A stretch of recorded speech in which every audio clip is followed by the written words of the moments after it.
Good morning, Lumpur. Good morning, Ajahn Sumedho. Thank you for being available to offer some more Dhamma reflections and answer a few questions. So today is Monday, the 5th of April, 2021. So someone approached me and asked if you would talk about the challenges and the rewards of looking after other people. Specifically, the question came from a junior monk who is looking after a more senior monk, not an elderly person, just someone senior, and was wondering if you could share your experiences around that and what advice you can offer. Yes, well, it's a good question, because in monastic life, in this Theravadan Vinaya tradition, you've got this agreed form called, they call it Vinaya, about action and speech. It's about duties that we perform from junior to senior, from senior to junior. So it's not just one way kind of performance, but it's clearly designated. So, I found that very helpful, because being an American, I was brought up with this strong individualistic approach where, you assert yourself. Self-assertion is what you're encouraged to develop, rather than a sense of duty or obligation to parents or to teachers. I was never brought up with that influence. It was always about human rights, myself, my self-importance. And when I became a monk in Thailand and went to stay with Lumpur Cha in Ubon, it became apparent how, when you're living in a sangha of other monks,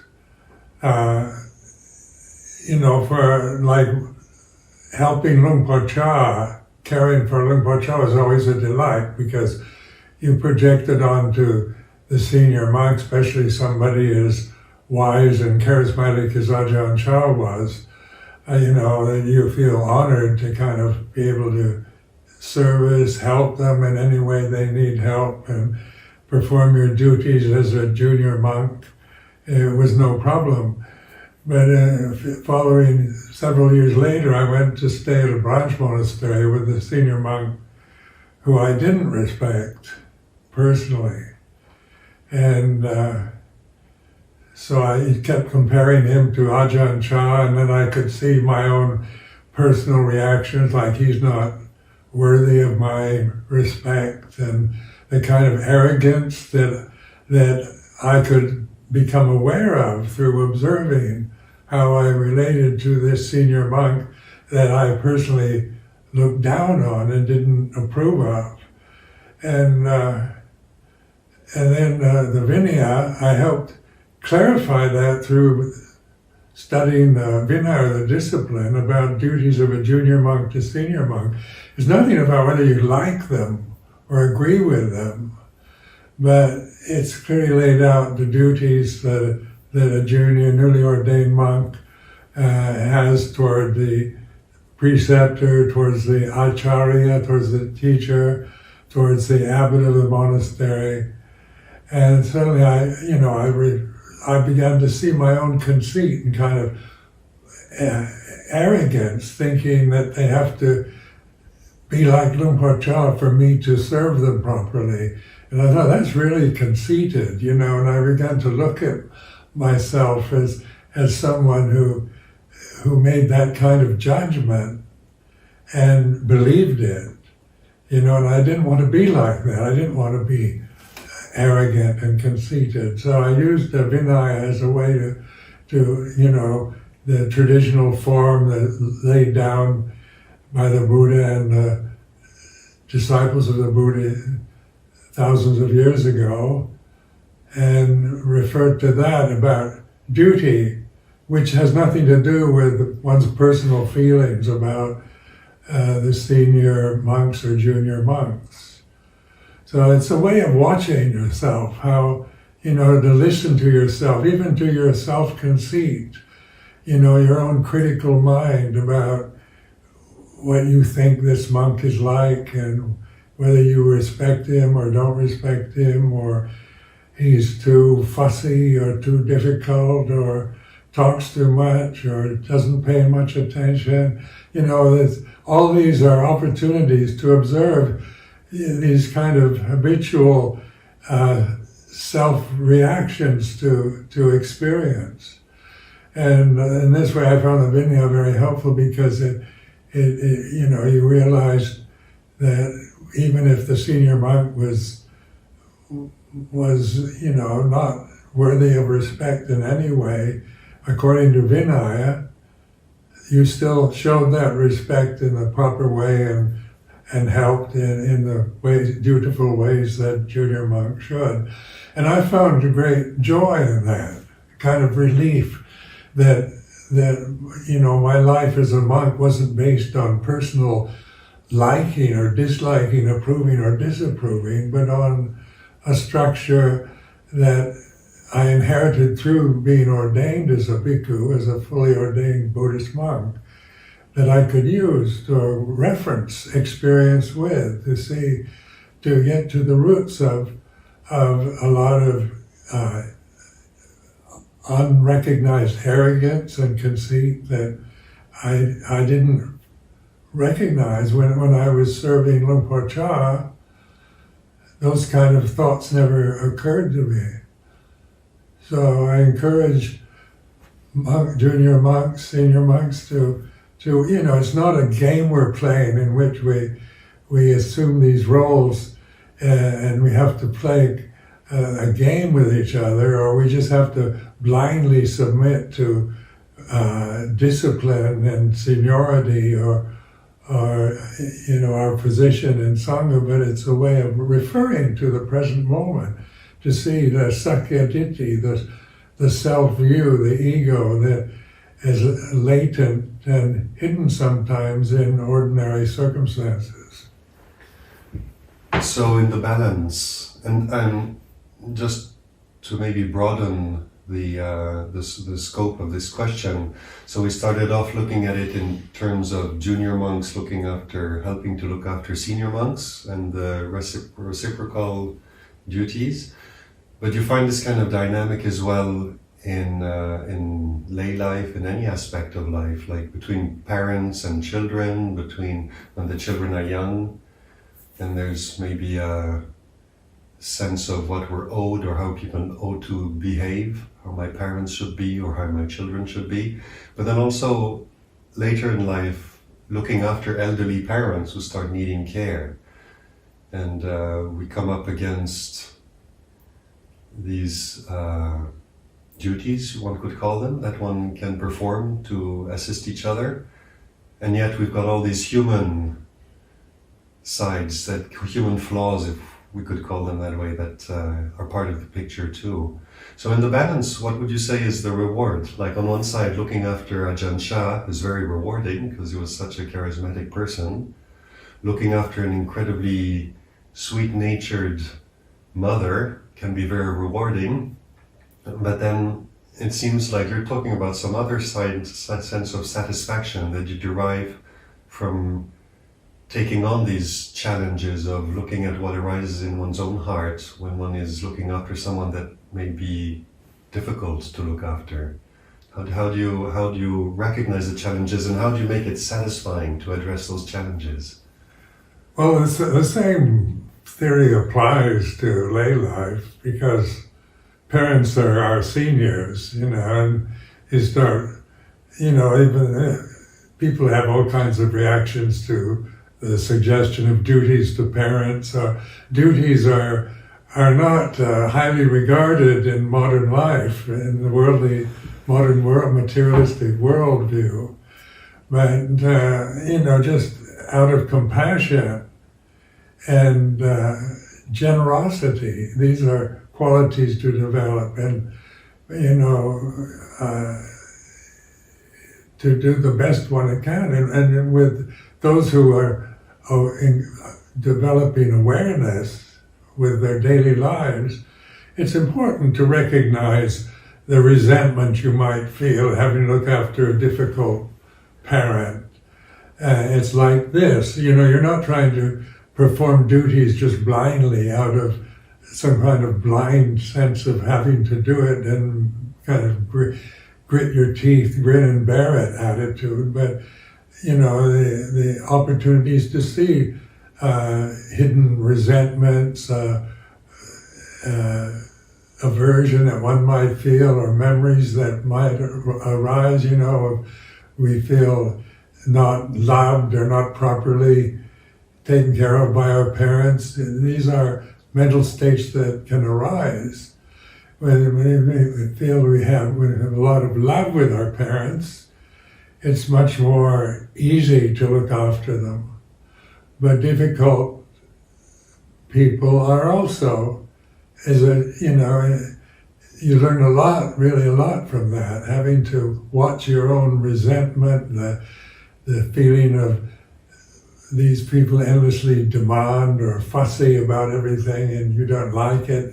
And you can observe that, when you try to suppress those feelings, then you experience what they call burnout. Care is burning out because they're trying to be stiff upper lip and carry on performing their duties and at the same time feeling a lot of bitterness, resentment, anger. And, then they try to suppress it or they let it out on getting drunk or drugs, one way of releasing psychological traumas. But mindfulness is a skillful way to deal with it. Because we all in life have to, live in society, monastics, even though we leave the society in terms of not participating as laymen, we're very much connected to the societies for the four requisites for food, for example, or for robes and shelter, medicine. And then we also feel a sense of gratitude when we think of our parents nurtured us, took care of us when we were helpless infants, mother gave us birth and she had to change our nappies and feed us and guide us, through childhood. And so we start, seeing that in one's old age, one needs to be taken care of, almost like an infant, because you don't have that, the older you get, the less you're capable of taking care of yourself. And I found as a monk, in Thailand, it was very easy because the Thai society is based on this respect for elders. So even when I was 60, when I was still, quite healthy and vigorous, junior monks would want to help me down the steps, and they started calling me Lung Pa, which means noble father, and I could see the ego not wanting to be considered somebody's father or not wanting some monk's help to go down steps. Like you could hear your mind saying, I can do this, I don't need you. And it's kind of the arrogance of youth and middle age and the desire not to surrender to the realities of age that take place quite naturally. Now when people call me Lung Pa, it's like something I revere. It's a beautiful thing to be called. I'm not thinking, Ajahn Sumedho, and I'm not older at 86, 87, I'm in the great-grandfather category now. So, sit back and enjoy life, and learn from it as best you can under the particular situations you find yourself in. So earlier you were mentioning how you found joy in overcoming that challenge? Like, because that's not what people immediately think of when they're looking after either a junior monk looking after some more difficult senior monk, or someone looking after a grumpy, curmudgeonly old parent. These resentments that you talk about that we need to allow into consciousness, how do you go from experiencing resentment to experiencing joy? Well, joy is a natural state of conscious awareness. When you let go of your own sense of separate self, the ego, my rights and my views and my opinions, when you see through that, then what's left, what remains is a sense of joy of being. It's natural. It's not a created state that you kind of, try to generate. It happens when you give up, when you let go of life, when, duties are performed accordingly to time and place, and then you can find great joy in performing them, because that's what we do. That's the way we function as a society, as a sangha of monks, or as a society of lay people. And we're not asking senior monks to be arahants or wise and compassionate. If we are, then we're making demands on somebody else, and we're judging them according to our own views, which we can see is conceit. It's titimana. It's a sense of, I know what's right and they don't have it right, they've got it wrong. The same with parents, taking care of one's elderly parents is something to rejoice in. But you can't make yourself just rejoice because I advise you to do so, but by observing what happens.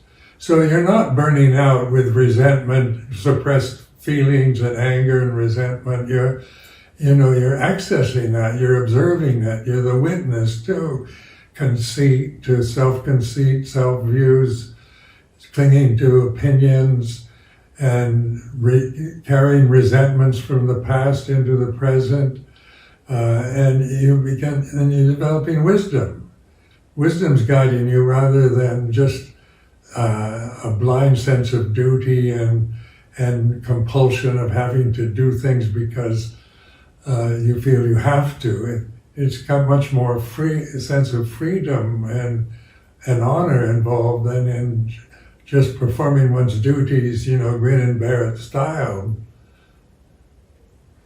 So there's a sense of not just doing it for the other person, but doing it for oneself in a way. Yes.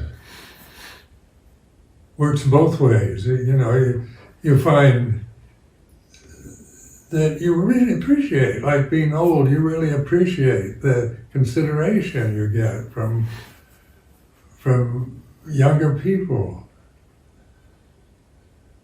Because in the modern society, materialistic Western society, old people tend to be ignored. People don't want to talk to an old man or an old woman. And one time I was, when Tanjau Kun Panyananda was visiting England, we were taking him up north to our branch monastery in Northumberland in Harnham. And he wanted to stop in the city of York, which has a famous cathedral, York Minster. So we arrived early in the evening in York. We went to the York Minster, and Tanjau Kun Panyananda, we walked with him into the cathedral, which is very beautiful, impressive bit of architecture, So, I was very glad to go there because I really loved that building. And Tanjau Kun Panyananda would go around, looking at the stained glass windows and the icons and so forth, admiring the architecture, and then you see an old person and go up to them and greet them in his kind of strange English, and they'd all respond with great happiness that somebody pay attention to them. So I saw a couple of old women sitting on a bench inside the basilica, and so I went over to them and said, "Good evening, how are you?" And they said, "Oh, you've made our day, you've spoken to us," and I felt so sorry for them, that they just look like very nice old people sitting in church, where ordinarily they just expect to be ignored and overlooked. And how just a simple greeting like, "How are you?" can make their day. I was quite moving, quite impressed with that. That was very beautiful. But I remember one story you told me that just in this, in terms of doing things because they're good and because we feel happy doing them, even though the person towards whom we perform certain gestures or duties may, in all appearances, not seem worthy, so to say. You told me once the story of this woman who would, a Sri Lankan woman, I think, or Thai woman, who would pay respects to her husband every observance day.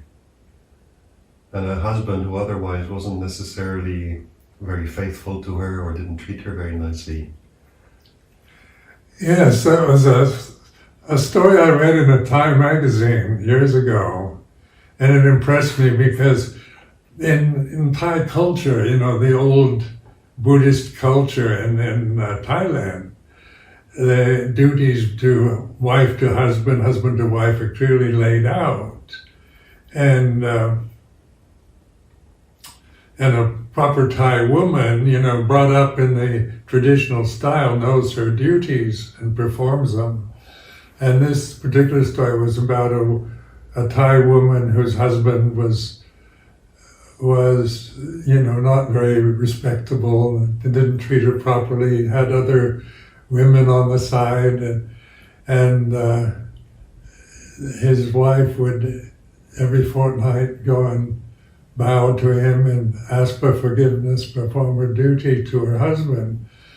And I told this story to a group of Western people, and they were indignant. They thought that was terrible, that he should bow to her and she should bow to him. And so these are the kind of thoughts that are important to observe in ourselves, because, in my own personal judgmental conditioning, I would have agreed, she was worthy of respect and he should bow to her and ask for forgiveness.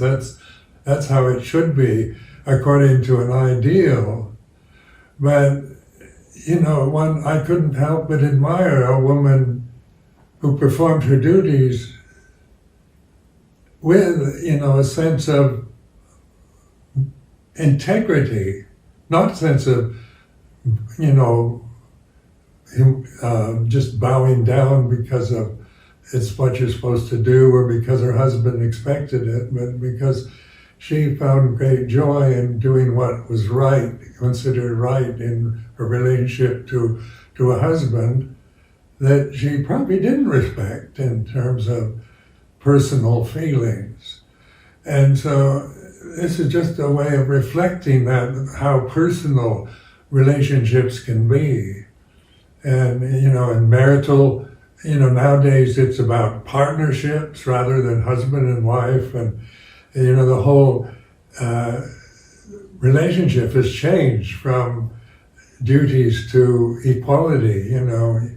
You do this and I do that, and we share everything according to what's fair and just and equal is very idealistic, and it has its own, as an ideal, it's very beautiful. But as the reality of here and now in relationships from one individual human being to another, to get along, to learn to live with people, whether they're easy to live with or difficult, you learn what's important is to develop wisdom in regard to it, rather than just, become burnt out, negative and resentful, without understanding what's happening to yourself. So in these various relationships and acts of kindness or help that we perform towards each other, rather than coming from a place of being happy because I'm doing it for someone I'm inspired by, I mean, that may be the case, but to come back to doing it because it's good and right, and learning how to derive happiness from that, which kind of gives you then freedom from whether they are inspiring or not, whether it's a husband or wife, a teacher, a parent, a child. Would you say that's right? correct? It's you're not demanding somebody else be ideal for you. That's conceit, isn't it? If I say, I want you to be like me and do everything I think you should do, that is, that's arrogance and conceit. And, living in a sangha of monks and nuns, you find, each individual's different from the other.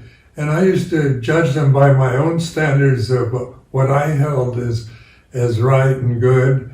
And then those that didn't fit into what I thought was something wrong with them.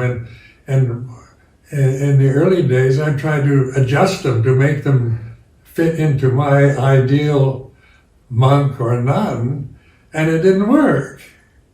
It was getting me nowhere except a lot of resentment and anger from them and frustration with myself. And then, I realized, just using Ajahn Chah as a kind of role model, the way he took on in his Sangha some very difficult individuals, and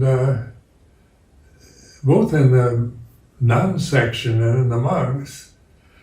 And he wasn't expecting them to conform to his ideal of what should be, but he was encouraging them to be themselves, to observe the way you are. Like me, when I was the first Western monk with Luang Por Chah, he had enough, he had the intuition to accept me as I am, which I felt a great sense of freedom, because I never felt that with any other, with my parents or with any other person, somebody just accepting me as I am. Where with Luang Por Chah, I always felt, and he could, even though he'd never traveled abroad or he was not highly sophisticated or educated, he understood human nature. And he advised me how to work with the way I am, with my frustration at learning to speak Thai and fitting into a totally different environment, way of life, into monastic form, which was, jumping into the deep end of the pool and floundering about. I didn't know how to swim yet, but you had to survive. And he really, tuned into that. So a lot of the things I did, kind of stupid reactions to my experience in the first year that I spent with Luang Por Chah, he more or less overlooked, where he wouldn't have with Thai monks. I don't think he would have, because the relationship was different.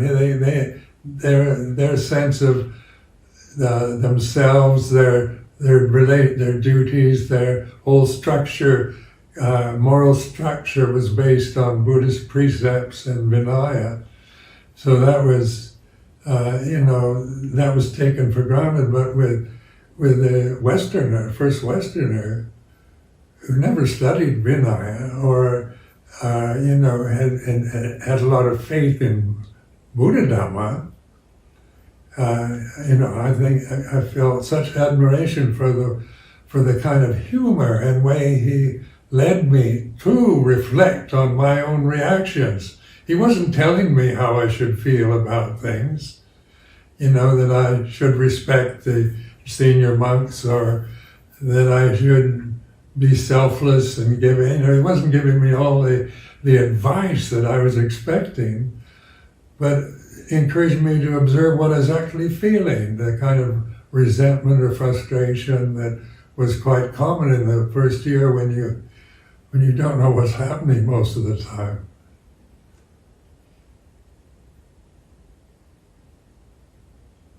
So now that you've brought up these experiences in the old days with Luang Por Chah in the context of our previous topic here, if I may just switch over to that, but after that first year, when you did start getting used to the new forms, how did that change? Did he start, when he saw that you were adapting and starting to find your grounding there, did he start treating you a little tougher sometimes? Well, I developed such a kind of trust during that first year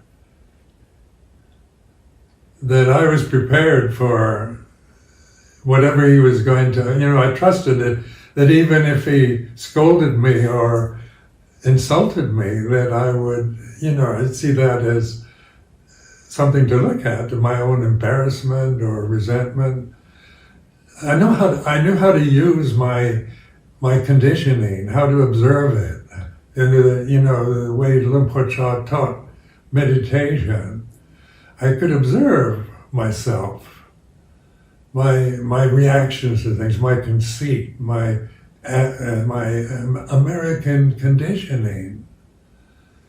Because in Americans you have very different social conditioning. I was brought up as a strict Christian, so I had, my early conditioning experience with life was based on Christianity and American, white middle-class American values, so that's the program that I went to stay with Luang Por Chah. With that program, that's all I knew. That's what I identified with. And then, going into a Thai Buddhist monastery in a remote part of Thailand, I was brought up in a kind of middle-class city life. I wasn't a country boy, so, you're brought up with things you just take for granted. But in Wat Pah Pong, life was very basic. The first kuti, the first meditation hut that was given to me was too low. The ceiling was too low. I kept banging my head on the beams. And the door frames on all the kutis, on all the chalets were all low for Thai monks who are not very tall. And fortunately it had, the kuti had a tin roof, which was a luxury in those days. Having a tin roof was safe from the rain and so forth. So, but it made a lot of noise when it rained too.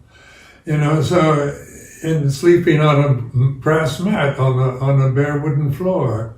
I'd never done that as a lay person in America.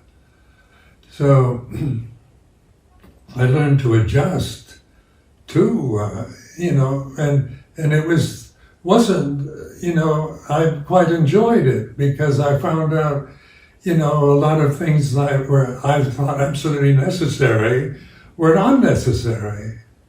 So we didn't have electricity, or we had to draw water from a well in a bucket, and life was very, on a very basic, primitive survival level. But to me, it was inspiring because I learned I could do that I wasn't habituated to a high standard of life that I had to have with me all the time. I could adapt. I found myself quite adaptable to different situations. So it's important to realize that monastic life can be based on ideals. what a perfect monk is, perfectly mindful, compassionate, filled with metta, and always developing meditation and developing the path. So you have monastic ideals, ideals of perfection for the form of the bhikkhu, the traditional Theravada bhikkhu, which I found inspiring. The whole bhikkhu ambience was very inspiring, especially the Tudonga style, the forest tradition that Lumpur Cha lived with. I found that very inspiring. The ideal Dutanga Bhikkhu, alms mendicant. So I felt inspired to live that way, which brought me to the desire to stay with Lumpur Cha. He would send me off to branch monasteries that I didn't want to go to, but I did anyway. I'd go where he assigned me and observe my own resentment or not wanting to go, began to feel free from it, from just getting things done. When Lumpur Cha said, you go to this branch monastery, I just go. And if I resented it, I could be aware of that. So that's where the previous questions and this one kind of come together, is like the freedom that you discover in this adaptability is the same, gives you the same joy as the freedom you discover in being able to do the right thing and looking after someone, even though you might not be inspired. Yes, you find your true nature. That freedom. Underlying all the grasping, clutching at conditions, all the ignorance that we are conditioned with, underlying that is happiness or joy. The natural state of non-attachment, which is a relaxed presence here and now, of total relaxation, trust, and openness, is the reality of joy, which is always here and now. It's not, I cultivate joy as some kind of practice. It just happens from releasing myself from the bondage of my ego, my views and opinions, my cultural, social conditioning, my fears and self-consciousness and whatever form it takes, just being released from grasping those conditions and reinforcing them to just trusting in the open awareness of the present is liberation, freedom. A final question. Someone was asking what it was that sustained you through the difficulty of that early year or the early couple of years in Thailand. Would you say it was that joy from this liberation? Joy, and I just loved the life, really. It was, I couldn't think of a better way to live my life. I was 31 years old when I ordained, so I lived long enough, experienced enough, to realize the kind of emptiness of my life. It had no meaning, no purpose. And as I turned 30, I began to really wonder what's the point of living? Because when I was 20, I had a kind of goal to reach and a kind of ideal to look toward. By the time I was 30, that idealism had collapsed and disappointed, and thought, by the time I was 30, I would be this kind of marvelous individual, but I wasn't. I was a kind of depressed, miserable, unhappy man. And I thought, on my 30th birthday, I thought, am I going to have to live 30 more years with these mental states, with these same boring thoughts these same reactions to experience? Is that what I have to look forward to, is just 30 more years of this? And, that was what inspired me to investigate Buddhist monasticism. Being in Sabah at the time, on North Borneo, I was very close to, a good holiday destination was Thailand, a thoroughly Buddhist country.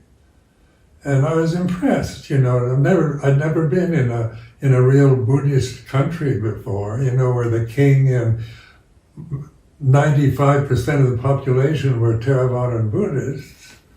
So I thought, and it had never been a colony of a European country or any other nation, so it was quite unique. And so I found it, a kind of mysteriously fascinating country to live in. And it's a very welcoming country. So when I showed an interest in Buddhism, doors opened wide for me in Bangkok before I ordained. Because I was just, I was teaching English at a university in Bangkok, and I'd mixed with other expatriate Buddhists. But when I decided to become a monk, then the Thai Buddhists, they opened their doors wide more than everyone wanted to help me, So I always kind of felt this gratitude towards Thai people in general because, I thought the whole nation, millions of people want me to become a monk, want me to become enlightened. That's more than my parents want. So, over the years, in my early life in Thailand, it felt this incredible sense of gratitude where you were fed very well every day and given a lot of respect from the lay people and encouragement, endless encouragement to meditate. Thank you very much, Lumpur. My pleasure.